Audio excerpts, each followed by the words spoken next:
2. Alright, so we're going to continue on answering some questions. The next one is, do you prefer acting or directing? I actually prefer both equally as much, really. I always find acting fun. I don't enjoy learning lines, even. And I like the creative process of directing. So I like both equally. The next one is, what's the funniest part of making DrWho? What's the funniest part? I don't know that I have any funny parts about DrWho. Other than recording the voices sometimes can be hilariously funny, because we can end up just saying random things. I'm sure there's some evidence of that somewhere.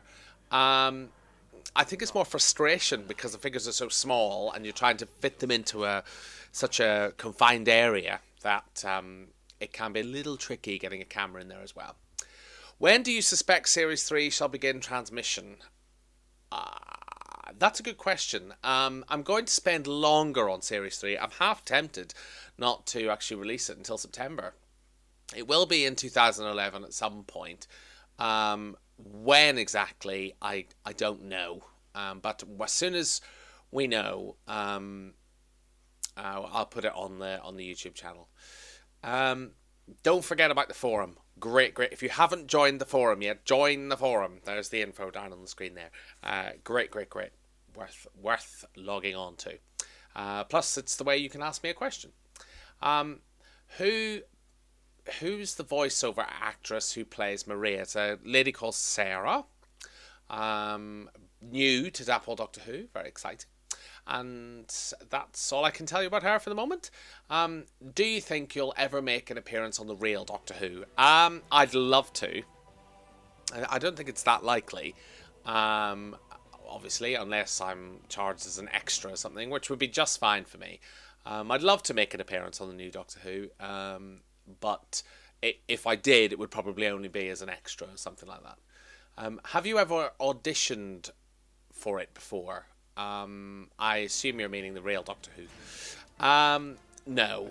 I've certainly had discussions with the producers and that sort of thing, but never auditioned for it. So, what props do I own? Well, I've got quite a lot of props. I've got things like, well, the coat and the umbrella and whatnot.